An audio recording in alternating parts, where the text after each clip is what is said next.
Je suis Eric Meresso Yao. Je suis ivoirien, père de 3 enfants mariés et je vis dans la commune de Cocody, précisément à Faya. Il s'agit de quoi? Un samedi, en date du 6 mars 2010, je me rendais à la Riviera 2 pour des courses au supermarché avec ma fille qui avait 5 ans en ce moment. Et au niveau de la Riviera 2, il y avait un fort embouteillage et tous les véhicules essayaient de se frayer un passage.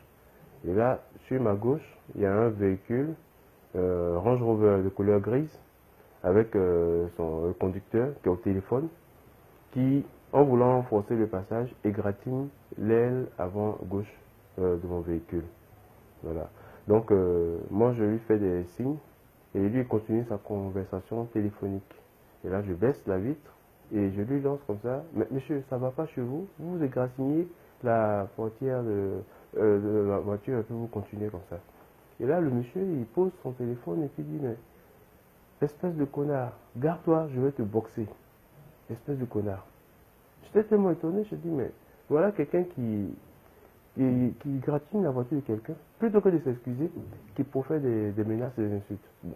Donc moi, j'ai continué, puisque j'étais assis dans la voiture, j'ai continué tranquillement, et sur la voie d'Anono, au niveau du cimetière, je me rends compte que le véhicule est toujours lancé à mes trousses, avec tous ses feux allumés.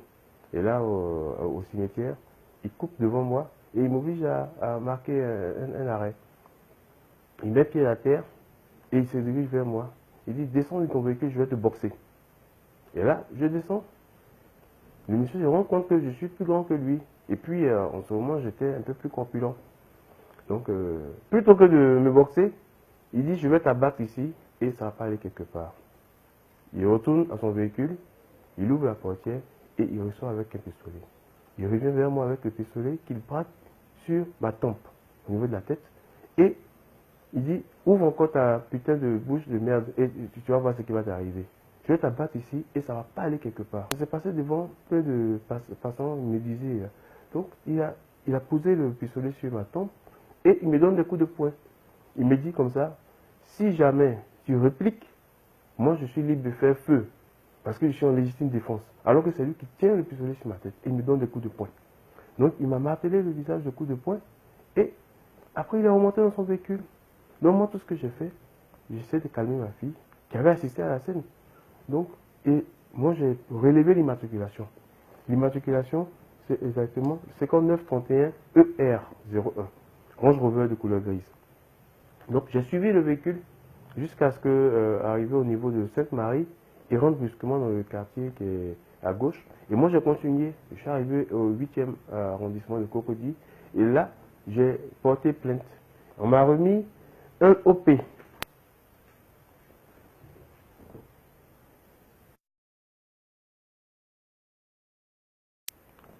Donc, j'ai été reçu par 2 agents de police au 8e arrondissement qui m'ont remis un OP. L'heure est bien marquée là-dessus, 13 heures. Donc, et ils m'ont demandé de revenir dans la semaine, que l'affaire serait confiée à un officier de la police qui allait suivre cette affaire-là. Donc, je suis revenu effectivement dans le courant de la semaine et on m'a indiqué que l'affaire était suivie par le lieutenant Kwaku Priva. En ce moment, il est un lieutenant, puisque maintenant il est passé capitaine. Le lieutenant Kwaku Priva m'a reçu, il a pris ma déposition et il m'a fait savoir que le véhicule identifié ferait l'objet de recherche. Donc, avec l'immatriculation et la description du véhicule, pour moi, ça allait être facile. Mais moi, dans la circulation, plusieurs fois, j'ai aperçu le même véhicule avec le même monsieur à l'intérieur, mais il semblait ne pas être inquiété. Donc, chaque fois que j'apercevais le véhicule dans la circulation, j'appelais automatiquement le lieutenant. Je lui dis, mais je viens d'apercevoir le véhicule de mon agresseur. Mais comment se fait-il qu'on n'arrive pas à mettre la main sur lui? Et ça s'est passé 3 fois. Au bout de la 3e fois, moi, j'ai décidé d'aller à la préfecture de police. Et là, on m'a conseillé de rencontrer le colonel Dosso de la brigade mondaine. Donc, il m'a reçu. Après avoir écouté l'histoire, il a pris son téléphone et il a appelé au commissariat du 8e arrondissement pour dire qu'il a quelqu'un en face de lui qui se plaint de ce qu'il était agressé par quelqu'un, mais le véhicule qui doit être recherché ne fait, semble-t-il, l'objet d'aucune recherche. Donc, qu'est-ce qui se passe? Est-ce qu'il n'y aurait pas un deal? Bon, ce sont ces mots, hein. Est-ce qu'il n'y aurait pas un deal entre le policier et le mis en cause? Donc, il m'a demandé, séance tenante, de retourner au 8e et de rencontrer encore l'officier chargé de l'affaire. Et je l'ai rencontré, il n'était pas content du tout. Pourquoi est-ce que moi je suis allé me plaindre chez le colonel? Donc moi je connais des hautes personnalités dans ce pays et tout ça. J'ai dit non, c'est parce que plusieurs fois j'ai eu à voir le véhicule dans la circulation, mais devant l'inaction, moi j'ai dit mais il faut peut-être que j'engage une autre procédure. C'est ça que je suis allé rencontrer le monsieur, c'est pas pour vous créer des problèmes. Donc finalement, il m'a remis un départ à la loi qui me permettait de faire arrêter le véhicule. Donc il me remet ce départ à la loi, et sur le départ à la loi, on reporte le numéro de l'OP. Toujours, voilà. Donc c'est ce qui s'est passé. Donc il m'a remis ce départ à la loi du 30 avril 2010. 30 avril 2010.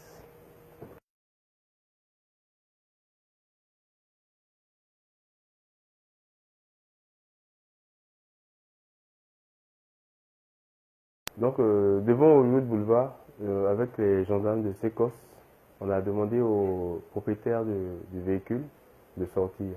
Donc après la gérante, c'est le garde du corps qui vient et qui nous dit comme ça, ah, vous ne savez pas à qui appartient ce véhicule-là? On dit non, non, que ça appartient à Fabrice Avignon, directeur de Voodoo et Life Magazine. Bon. Parmi les gendarmes, il y a un qui avait fait son service avec le garde du corps, et le garde du corps l'a pris de côté, vous dit, ah, dis à ton gars de laisser tomber ça, que ça va même pas aller quelque part, dis à ton gars de laisser.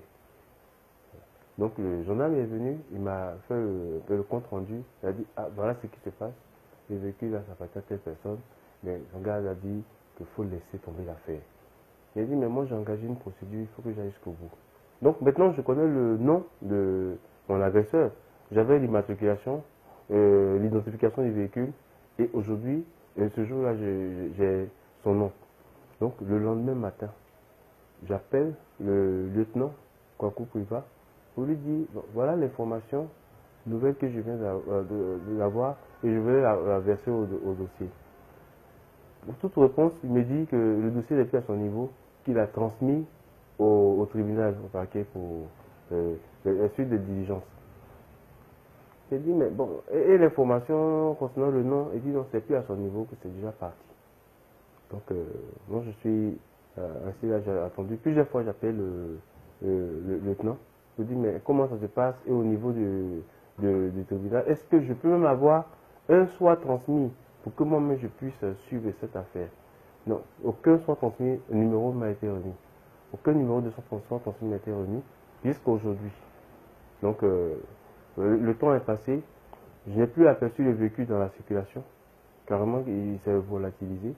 Et puis bon, avec le temps, on a eu quelques mois après la crise post-électorale qui a fait que moi j'ai un peu levé un peu le pied sur ce dossier.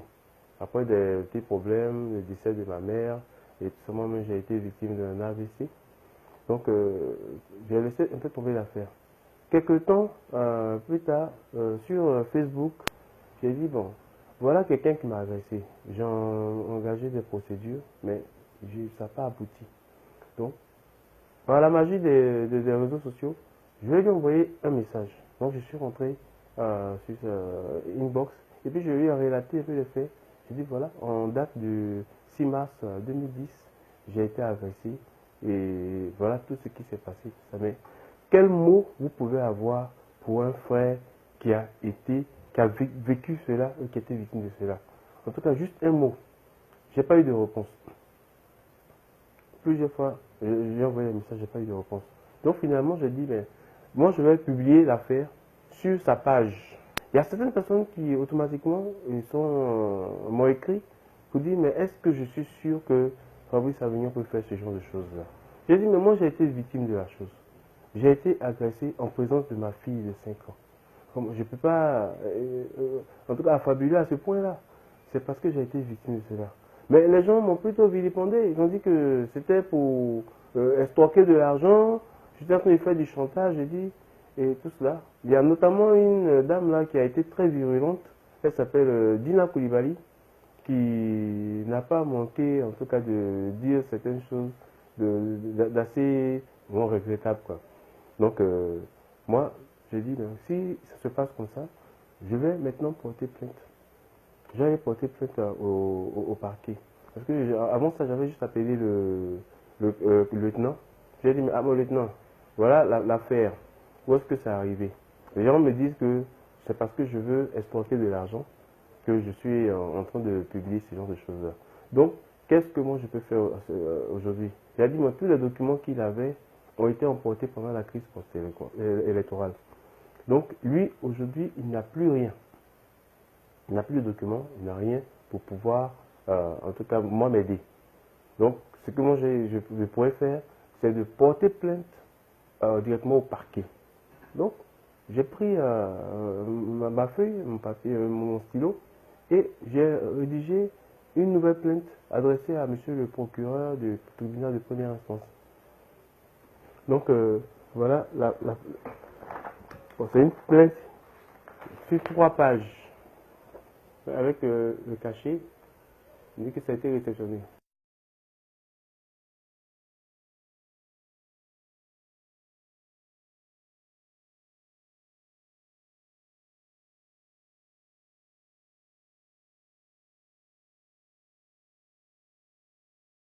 Bon, j'ai adressé le courrier à monsieur le procureur de la République, monsieur Adou Richard, et qui m'a reçu, qui m'a entendu, et qui a décidé de m'aider en portant l'affaire à la brigade de recherche.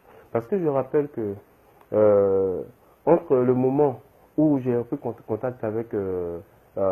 Savignon via les réseaux sociaux, et puis le moment où je dépose la plainte, j'ai essayé de rencontrer certaines personnes. Voilà. J'ai notamment M. Bazoumana Koulibaly, qui est un assistant de M. le ministre Ahmed Bakayoko, qui est un ami avec qui j'ai fait l'université. Donc je suis allé le voir pour lui expliquer le problème. Je lui ai dit, mais voilà ce qui s'est passé, voilà ce que j'ai vécu. Et qu'est-ce que toi tu en penses? Et puis comment je peux avancer dans la procédure. Donc il m'a demandé de surseoir à toute opération ou bien plainte de ce genre-là, que lui, il allait nous réunir. M. Savignon, lui et moi, on allait se retrouver à 3 et puis régler ça entre frères. Bon, c'est ce qu'il m'a dit. Bon, on va régler cela entre frères et puis bon, on va se serrer les mains et puis bon, c'est fini quoi. Voilà. Donc, je lui ai confié le dossier et il m'a dit de lui laisser juste la fin du ramadan. De toute façon, on était en plein jeûne. Donc, après le ramadan, il s'est trouvé qu'il allait aux États-Unis pour ses congés. Et à son retour, j'ai essayé maintes fois de savoir quelle suite il voulait donner à cette procédure-là. Mais plusieurs fois, il est resté inaccessible. Et finalement, la réponse que moi j'ai eue, elle dit, fais ce que tu veux, va où tu veux. C'est ce que j'ai reçu comme réponse. Donc aujourd'hui, j'ai décidé de porter plainte. J'ai rédigé la plainte que j'ai adressée à monsieur le procureur. Et monsieur le procureur a transmis le dossier à la brigade de recherche pour qu'une convocation soit adressée à M. Savignon. Parce que lorsque le dossier était à la police, M. Savignon a été convoqué par 3 fois. D'abord, j'ai adressé ce courrier de relance, un courrier de relance à M. le procureur par rapport aux agissements de M. Savignon qui avait été convoqué par 3 fois et qui n'a jamais daigné se présenter aux convocations. Donc, je rappelle comme ça que M. Savignon avait été convoqué une première fois, le 11 novembre 2016. Il ne s'est pas présenté. Bon, on m'a fait savoir qu'il était hors du pays. Je suis parti voir le capitaine Kwaku qui m'a délivré une deuxième convocation. Cette convocation a été réceptionnée par les services de Vaudou. Voilà, je vous présente la première convocation. Là, cette convocation n'a jamais été réceptionnée. Je me suis rendu par deux fois. Je me suis rendu par deux fois à Vaudou pour déposer la convocation, mais on m'a fait savoir que M. Savignon était hors du pays. Donc cette convocation, comme vous voyez, il n'y a pas de tampon, il n'y a pas d'accusé de réception. Donc je suis retourné au commissariat du 8e arrondissement. Là, le capitaine Kwaku, m'a remis une deuxième convocation. Et cette fois, j'ai déposé la convocation à Vaudou, avec accusé de réception. La deuxième convocation que voici a été déposée chez Vaudou. Et là, j'ai pris la peine de demander si M. Savignon était à Abidjan. Et on m'a répondu par l'affirmative qu'il était bien au bureau. Donc, elle a réceptionné la convocation, la dame du secrétariat, et elle a dit qu'elle allait transmettre. Mais, à la date prévue, M. Savignon ne s'est pas présenté. Donc, le capitaine Kwaku m'a remis une troisième convocation, que voici. Le capitaine Kwaku m'a remis une troisième convocation qui demandait à M. Savignon de se présenter au 8e arrondissement à la date du 8 mars 2017 à 10 h. Mais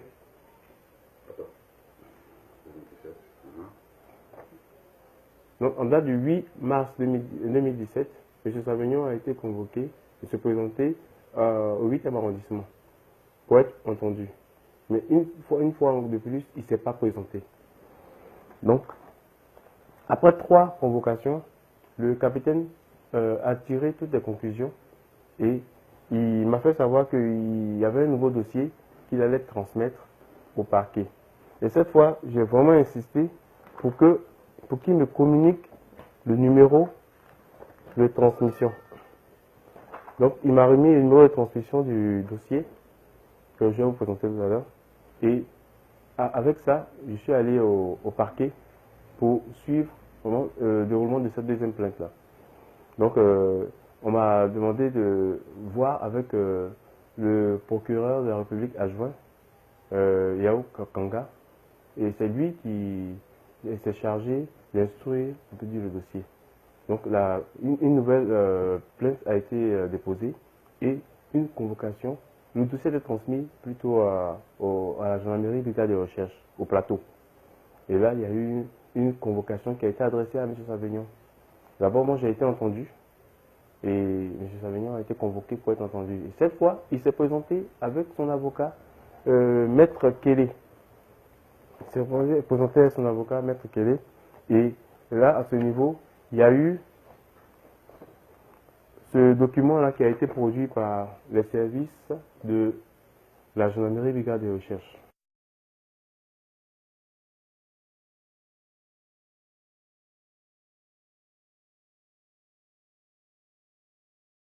Donc, voilà. Donc, ce document a été rédigé par la gendarmerie brigade de recherche suite à nos 2 auditions, puisque j'ai été auditionné et par la suite, M. Savignon a été auditionné par les services de la gendarmerie brigade de recherche.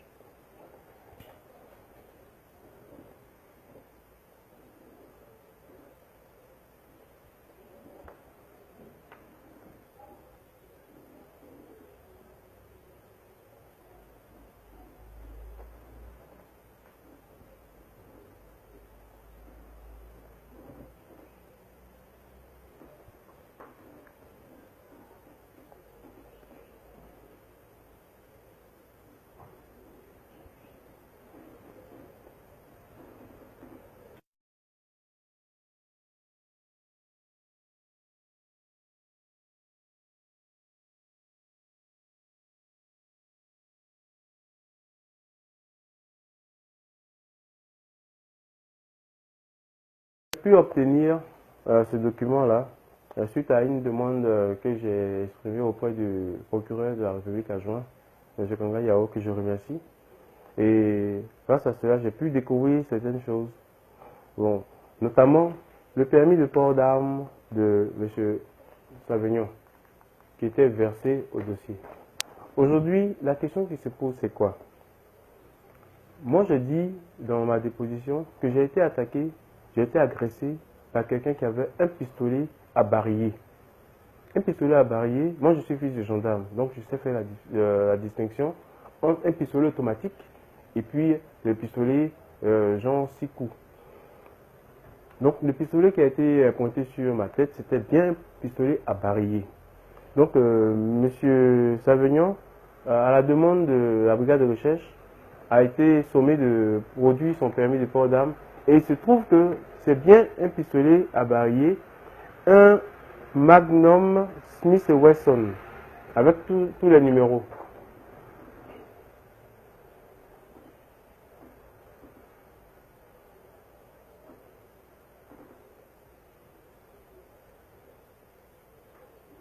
C'est cette arme-là qui a été utilisée pour m'agresser. Et moi, je l'ai reconnue.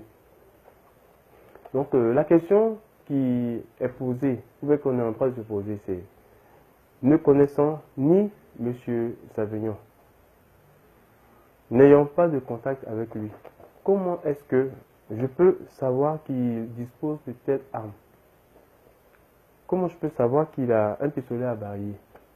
Et puis, dans sa déposition, M. Savignon a fait savoir qu'il dispose bien d'une arme, mais qu'il ne se déplace jamais avec cette arme-là. C'est bien consigné dans sa déposition. Il ne se déplace jamais avec cette arme, vu qu'il a déjà un garde du corps qui est armé. Mais ce jour de samedi 6 mars 2010, M. Savignon était seul dans son véhicule. Il n'y avait ni garde du corps, ni quelqu'un pour l'accompagner. Et c'est lui et lui seul qui a pris cette arme et qui l'a pointée sur ma tête. Et ce, devant ma fille de 5 ans. Bon, pour tous ceux qui penseraient qu'il s'agit d'une cabale orchestrée contre une personne en particulier, moi je pourrais dire ceci. Lorsque j'ai été agressé, je ne connaissais ni le nom, en tout cas je ne connaissais pas l'identité de mon agresseur. Je n'avais seulement qu'une plaque d'immatriculation. Je me suis présenté devant les services de la police du 8e arrondissement avec une plaque d'immatriculation et un type de véhicule. C'est après plusieurs recoupements d'informations qu'on a fini par savoir qu'il s'agissait de M. Savignon. Et c'est 2 mois après l'agression, 2 mois après l'agression. Donc, pour tous ceux qui voudraient s'engager sur cette voie-là, je leur dirais que je ne vise en particulier personne. Mais il s'agit pour moi de rétablir un peu les faits et permettre à ce dossier-là de connaître un dénouement. Parce que l'arme n'a pas été pointée sur soit mon bras, mon dos, mais sur la tête. Quand on braque une arme sur la tête de quelqu'un, c'est dit qu'on est prêt à tuer cette personne-là. Et moi je pense qu'aujourd'hui, certaines personnes qui sont investies d'un petit pouvoir ou bien qui jouissent d'un certain statut social ne doivent pas s'arroger ce droit-là de vie ou de mort sur les simples citoyens. Je pense que personne n'avait prévu que de 2010 jusqu'à 2018, je puisse laisser tomber cette histoire-là. Mais moi, je suis prêt à aller jusqu'au bout de la procédure. Et je pense que cette vidéo-là sera regardée par certaines autorités qui pourront se saisir de ce dossier, l'éplucher et savoir exactement qu'est-ce qui n'a pas marché. Parce que j'ai porté plainte immédiatement après mon agression. J'ai suivi le dossier tout le temps. Mais chaque fois, c'est comme si je me heurtais à un mur. Et comme M. Savignon a le dire, va où tu veux, fais ce que tu veux, ça ne va pas aller quelque part. Je vais t'abattre et ça ne va pas aller quelque part. C'est comme si tout ce qui se passe aujourd'hui lui donne un peu raison. Parce que jusqu'à aujourd'hui, ce n'est pas allé quelque part. Voilà. Bien vrai que j'ai rencontré monsieur le procureur Adou, monsieur le procureur adjoint Kanga Yao, des officiers de la gendarmerie, de la police et des agents même de gendarmerie. Je pense que ce dossier n'a pas beaucoup évolué parce que je ne sais pas exactement. Je ne peux pas m'avancer et dire des choses que je ne connais pas, mais je ne sais pas exactement ce qui s'est passé. Parce que je veux revenir sur un point. Le véhicule, selon les dires du lieutenant Kwaku, au moment des faits, ferait l'objet d'une recherche. Mais aujourd'hui, je pense que pour retrouver un véhicule, quand on a l'immatriculation, ce n'est pas très difficile. Il suffit de se rendre soit à la SICTA, pour juste introduire ce numéro et puis savoir qui est propriétaire. Mais il a fallu que moi-même je me mette en tout cas à l'œuvre pour découvrir qui est propriétaire de ce véhicule-là. Et ça, moi, je le déplore. Je voudrais aussi saluer le commissaire Oufoué, avec qui j'ai fait le lycée classique, qui, bon, malheureusement, n'était pas en fonction au moment des faits. Il a découvert cette histoire-là longtemps après, c'est-à-dire en 2016, lorsque je suis revenu à la charge, après avoir rencontré le commissaire Adou. Donc, le commissaire Oufoué a instruit... Bon, je sorti ça. Voilà. Il a demandé qu'on instruise un nouveau dossier. Donc, on a fait un nouveau numéro d'opération qu'on appelle OP. On a ce nouveau numéro d'opération OP suite à ma deuxième plainte. Donc, par la suite, il a demandé que je reste toujours en contact avec le capitaine Kwaku pour la suite à donner. Donc, j'ai continué à fréquenter le palais de justice jusqu'à ce qu'on me conduise vers la gendarmerie. Certaines personnes pourraient se poser la question de savoir pourquoi maintenant. Mais moi, je dirais à ces personnes-là que je n'ai jamais attendu. Depuis 2010, je suis cette affaire. Et chaque fois que j'ai l'occasion, je me rends au palais de justice. Et là, la dernière fois, en ma présence, le procureur Kanga a appelé au commissariat au 8e arrondissement pour demander que le dossier original qui avait fait l'objet de la première plainte lui soit transmis pour voir ce qui pourrait être fait. Mais jusqu'à aujourd'hui, ce dossier n'a jamais été transmis. On a même demandé le numéro de transmission ou bien même de situer dans le temps quand est-ce qu'il y a eu transmission de ce dossier-là. Mais on n'a jamais eu de réponse. Donc, moi, je suis aujourd'hui à la recherche de la justice. Je voudrais que la justice soit faite. Parce qu'il est inadmissible que dans un pays de droit, certaines personnes puissent, en pleine journée, braquer une arme sur un automobiliste parce qu'on lui aurait fait une simple remontrance. Et c'est encore plus grave parce que si il s'était juste arrêté à des simples mots, mais il m'a pris en chasse depuis le carrefour de la Riviera 2 jusqu'au cimetière de la Nono. Ça dénote un peu de la volonté de faire mal ou bien de montrer qu'on est au-dessus. Parce qu'on ne peut pas raisonnablement suivre un véhicule parce qu'on nous a juste fait une remontrance, on suit le véhicule sur plus d'1 kilomètre pour juste faire comprendre à la personne que moi je suis un intouchable et je peux faire ce que je veux. Donc voilà ce qui me pousse aujourd'hui à faire cette vidéo. Je suis quelqu'un, je n'ai jamais fait de vidéo pour les réseaux sociaux ou quoi que ce soit. Mais j'estime qu'aujourd'hui, il y a une audience.